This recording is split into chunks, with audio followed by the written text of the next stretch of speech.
शुभ प्रभात प्यारे विद्यार्थियों। आज हम करने वाले हैं हमारे मज़ेदार पाठ दोस्त की पोशाक के अभ्यास के प्रश्न उत्तर। क्योंकि पाठ हम पूरा पढ़ चुके हैं और हमने देखा कितना मज़ेदार पाठ था। आइए आज हम करते हैं अभ्यास के प्रश्न उत्तर। हमारा पहला प्रश्न है तुम्हारे सवाल। कहानी के बारे में कोई 5 प्रश्न बनाकर नीचे दी गई जगह में लिखो। कॉपी में उनके उत्तर लिखो। प्यारे विद्यार्थियों, आपने पूरे पाठ को पढ़ा और पूरे पाठ को पढ़ने के बाद आपने अपनी तरफ से 5 प्रश्न बनाने हैं। आप कौन कौन से प्रश्न पूछना चाहते हैं जो कि पाठ से संबंधित होने चाहिए और उनके उत्तर भी आपने लिखने हैं। अभी तक तो ऐसा होता था कि आप पाठ को पढ़ते थे और आपसे सवाल पूछे जाते थे पाठ के पीछे, लेकिन यहाँ पर तो आपको मौका दिया जा रहा है कि आप पाठ को पढ़ने के बाद खुद के ही सवाल बना सकते हैं और खुद के ही उत्तर दे सकते हैं। लेकिन सवाल बनाते हुए एक बात विशेष रूप से ध्यान रखनी है कि प्रश्न आपके पाठ में से ही होने चाहिए। ऐसे ही नहीं कहीं से भी कोई भी प्रश्न बनाकर लिखना है। देखते हैं आप कौन कौन से प्रश्न बनाने वाले हैं। मैं तो बहुत एक्साइटेड हूँ कि मेरे विद्यार्थी कैसे कैसे प्रश्न बना सकते हैं। हर एक बच्चा अपने प्रश्न बनाएगा और अपने ही उत्तर लिखेगा।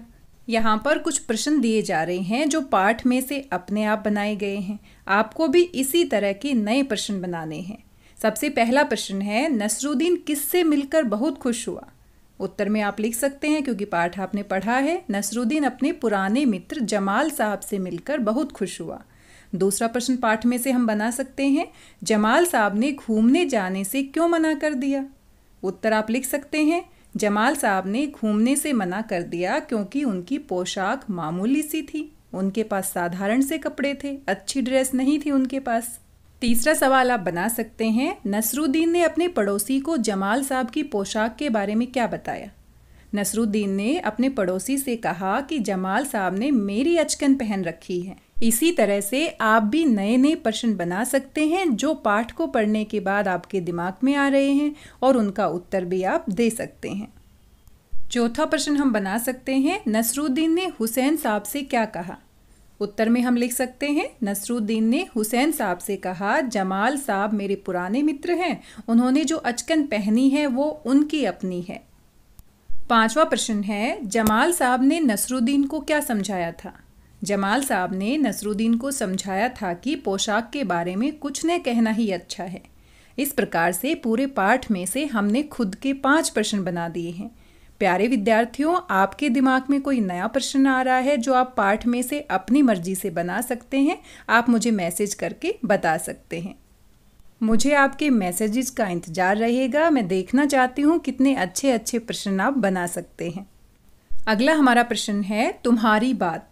नसरुद्दीन और जमाल साहब बन-ठन कर घूमने के लिए निकले। बन-ठन कर घूमने के लिए निकलना यानी अच्छे से तैयार होकर निकलना। अब आपसे सवाल पूछा जा रहा है कि तुम बन-ठन कर कहाँ कहाँ जाते हो, और दूसरा सवाल है तुम किस किस तरह से बनते ठनते हो। बनना ठनना यानी तैयार होना, अच्छे से सजना संवरना, कपड़े पहनना। अब इसका जवाब तो मैं नहीं दे सकती क्योंकि ये तो तुम्हारी बात है और तुम्हारी बात तो तुम ही जान सकते हो प्यारे विद्यार्थियों। तो हर किसी बच्चे को अपना उत्तर लिखना है कि आप बन-ठन कर कहाँ कहाँ जाते हो और कैसे कैसे आप बनते ठनते हो, कैसे कैसे आप तैयार होते हो। तो हर किसी बच्चे का अपना उत्तर होने वाला है। आप यहाँ पर उत्तर देख सकते हैं, मैं बन-ठन कर किसी पार्टी में, विवाह में, रिश्तेदारों के घर और बाजार घूमने जाता हूँ। और आप कहाँ कहाँ जाते हैं बन-ठन करके? आपने अपना उत्तर लिखना है। दूसरे प्रश्न के उत्तर में आप लिख सकते हैं, मैं स्नान करके नए कपड़े पहनता हूँ, बालों में कंघी करता हूँ, जूते पॉलिश करके ही पहनता हूँ, हाथ में घड़ी बांधता हूँ। इस प्रकार से मैं बनता ठनता हूँ। आप क्या क्या पहनते हैं, कैसे तैयार होते हैं, आपने अपनी बातें इसी प्रकार से लिखनी है। कहीं जाने से पहले तैयार होते समय आप किस तरह के कपड़े पहनते हैं, कैसे आप कंघी करते हैं, कौन सा हेयर स्टाइल बनाते हैं, किस तरह की आप ज्वेलरी पहनते हैं, घड़ी पहनते हैं या कुछ और भी आप पहनते हैं, तो उन सभी के बारे में आप अपने उत्तर में लिख सकते हैं। अगला हमारा प्रश्न है, तुम्हारी समझ से। पहला प्रश्न आपसे पूछा गया है, तीसरे मकान से बाहर निकलकर जमाल साहब ने नसरुद्दीन से क्या कहा होगा? आपने खुद सोचकर लिखना है कि तीसरे मकान से बाहर निकलकर जमाल साहब ने नसरुद्दीन से क्या कहा होगा। क्या कहा होगा इसके बारे में पाठ में तो नहीं बताया गया है, लेकिन आपने सोचकर ज़रूर लिखना है कि किस तरह का उत्तर जमाल साहब ने नसरुद्दीन को दिया होगा, क्योंकि जमाल साहब को बिल्कुल पसंद नहीं था कि नसरुद्दीन जब भी उनका परिचय किसी और से करवाते हैं तो उनकी अचकन के बारे में बात करें। तो वहाँ से आप अंदाज़ा लगा सकते हैं। इसका उत्तर आप इस प्रकार से लिख सकते हैं, जमाल साहब ने अचकन के बारे में कोई भी बात करने के लिए मना किया होगा। उन्होंने कहा होगा, तुमने उसका जिक्र क्यों किया? तुम्हारी बात से उन्हें पता चल गया होगा कि ज़रूर कोई न कोई राज है, क्योंकि जब भी नसरुद्दीन किसी को बताते कि ये मेरे पुराने दोस्त हैं तो साथ में अचकन का नाम ज़रूर लेते। और पाठ के अंत में हमने देखा कि आखिर में नसरुद्दीन ने कहा कि मैं आपका परिचय अपने पुराने दोस्त से करवा दूं। ये हैं जमाल साहब, और इन्होंने जो अचकन पहनी है उसके बारे में मैं चुप ही रहूं तो अच्छा है। उन्होंने कुछ कहा तो नहीं कि अचकन किसकी है, लेकिन अचकन की बात ज़रूर कर दी। इसलिए पड़ोसी को शक हो गया होगा कि भाई कुछ तो राज की बात ज़रूर है, जो इनका परिचय करवाते समय इनके अचकन की बात की जा रही है। इसीलिए जमाल साहब ने नसरुद्दीन से कहा होगा कि तुमने उसका जिक्र क्यों किया? तुम्हारी बात से उन्हें पता चल गया होगा कि ज़रूर कोई न कोई राज की बात है, तभी बार बार अचकन का नाम लिया जा रहा है। हमारा अगला प्रश्न है, जमाल साहब अपने मामूली से कपड़ों में घूमने क्यों नहीं जाना चाहते होंगे? प्यारे विद्यार्थियों, कभी कभी हमारे साथ भी होता है। हम किसी पार्टी में जाना चाहते हैं और हमारे पास नई ड्रेस नहीं होती, अच्छी ड्रेस नहीं होती, तो हमारा मन नहीं करता, क्योंकि घर के साधारण कपड़े पहनकर हमारा किसी पार्टी में, किसी फंक्शन में जाने का मन नहीं करता। तो इसका उत्तर आप इस प्रकार से लिख सकते हैं, जमाल साहब को लगता होगा कि यदि वे मामूली से कपड़ों में घूमेंगे तो लोग उन्हें गरीब समझेंगे। लोग उनके बारे में ये भी सोचेंगे कि गरीब आदमी है, इसलिए इसके पास अच्छे कपड़े नहीं हैं।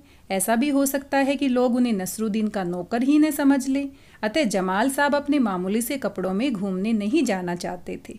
आप अपना उत्तर भी लिख सकते हैं। आपके दिमाग में कौन सी नई बात आ रही है कि जमाल साहब मामूली से कपड़ों में बाहर घूमने क्यों नहीं जाना चाहते थे? आप उस बात को भी अपने उत्तर में लिख सकते हैं।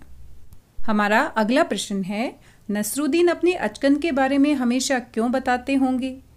बार बार नसरुद्दीन जब भी उनका परिचय करवाते अपने दोस्त का, जमाल साहब का, तो हमेशा अचकन की बात करते। तो ऐसा वो क्यों करते होंगे, सोचकर आपको बताना है। नसरुद्दीन मजाकिया इंसान थे। वे अपने दोस्त से अपनी अचकन के बारे में अक्सर मजाक करते होंगे। वे दोस्त को ये समझाना चाहते होंगे कि आदमी अपनी पोशाक से नहीं, अपने गुणों से पहचाना जाता है।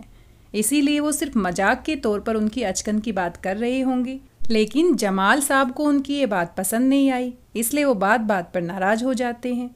प्यारे बच्चों, अगर हम कई पार्टी में जाते हैं, फंक्शन में जाते हैं और बहुत महंगी ड्रेस पहनते हैं, तो ऐसा नहीं है कि महंगी ड्रेस पहनने से ही हम अच्छे इंसान कहलाएंगे।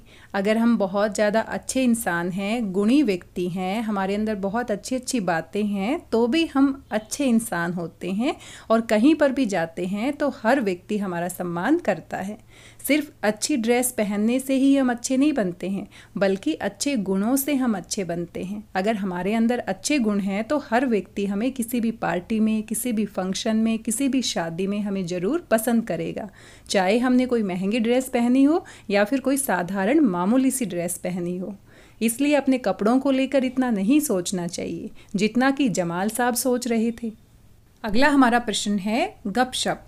जब जमाल साहब और नसरुद्दीन हुसैन साहब के घर से बाहर निकले तो उन्होंने अपनी बेगम को नसरुद्दीन और जमाल साहब से मुलाकात का किस्सा सुनाया। उन दोनों के बीच में क्या बातचीत हुई होगी, लिखकर बताओ। अब आपने गपशप करनी है कि जब नसरुद्दीन और जमाल साहब हुसैन साहब के घर से बाहर निकले होंगे तो हुसैन साहब ने ये सारी बातें अपनी बेगम से बताई होगी। तो किस तरह की बातें उन्होंने अपनी बेगम से की होगी, आपने सोचना है और अपना उत्तर खुद से बनाकर लिखना है। थोड़ी सी शुरुआत यहाँ पर की गई है। बेगम ने कहा होगा, कौन आया था? हुसैन साहब ने उत्तर दिया होगा, नसरुद्दीन अपने दोस्त के साथ आया था। बेगम, अब बेगम ने क्या कहा ये तो नहीं लिखा है।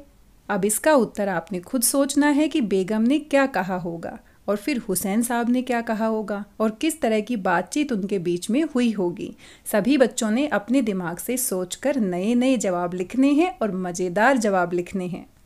बेगम ने पूछा होगा, किस दोस्त के साथ? हुसैन साहब ने जवाब दिया होगा, जमाल नाम का कोई पुराना दोस्त था, लेकिन नसरुद्दीन कह रहा था कि जमाल ने अपनी ही अचकन पहन रखी है। बेगम हंसती हुई, तब जरूर ही वह अचकन उसकी अपनी नहीं होगी। हुसैन साहब, हाँ हाँ, उसने तो नसरुद्दीन की ही अचकन पहन रखी थी। ये वही अचकन है जो नसरुद्दीन ने पिछले साल अपनी बहन की शादी में पहनी थी।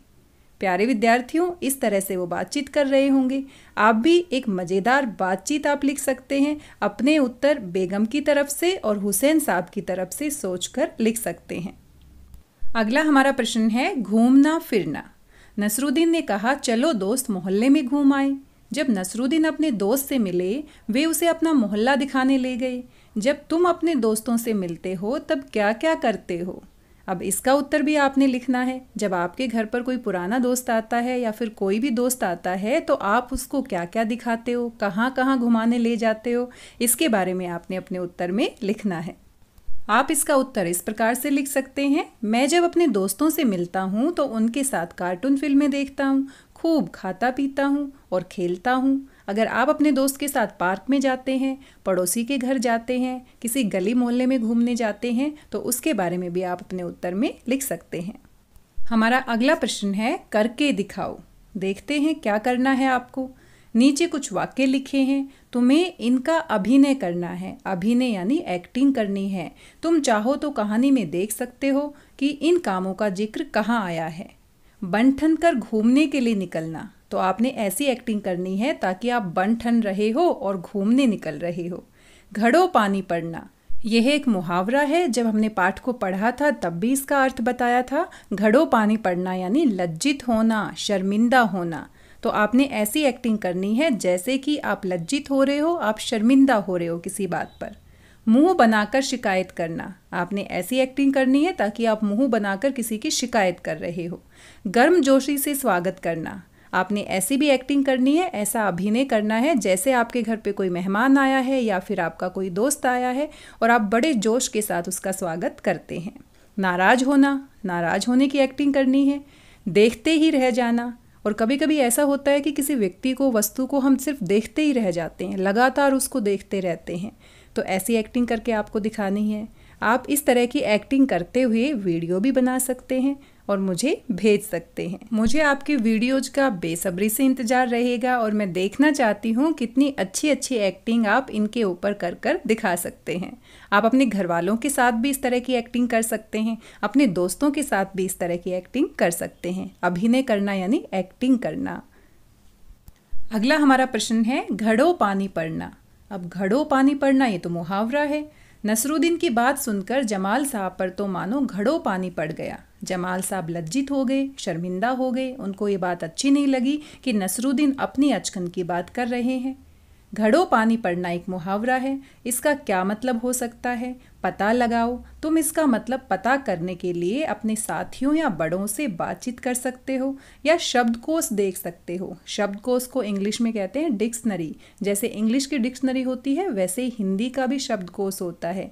अगर कोई मुश्किल शब्द आपको लगता है तो आप हिंदी की डिक्शनरी में उसका अर्थ देख सकते हैं।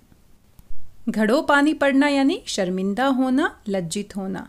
पाठ में भी हमने इसका अर्थ बताया था, तो आपको अर्थ पता होना चाहिए। आपको कहीं शब्दकोश की ज़रूरत नहीं पड़ेगी क्योंकि पहले ही हम इसका अर्थ जान चुके हैं। इस मुहावरे को सुनकर मन में एक चित्र सा बनता है। तुम भी किसी दो मुहावरों के बारे में चित्र बनाओ। कुछ मुहावरे हम दे देते हैं, तुम चाहो तो इनमें से कोई पसंद कर सकते हो। अब आपको कुछ मुहावरे दिए जा रहे हैं, इनमें से अपनी पसंद के दो मुहावरों से संबंधित आपको चित्र बनाने हैं। जो भी आपको पसंद आए उसका आपने अपने दिमाग में जो चित्र बनता है वही चित्र आपने अपनी कॉपी में बनाना है।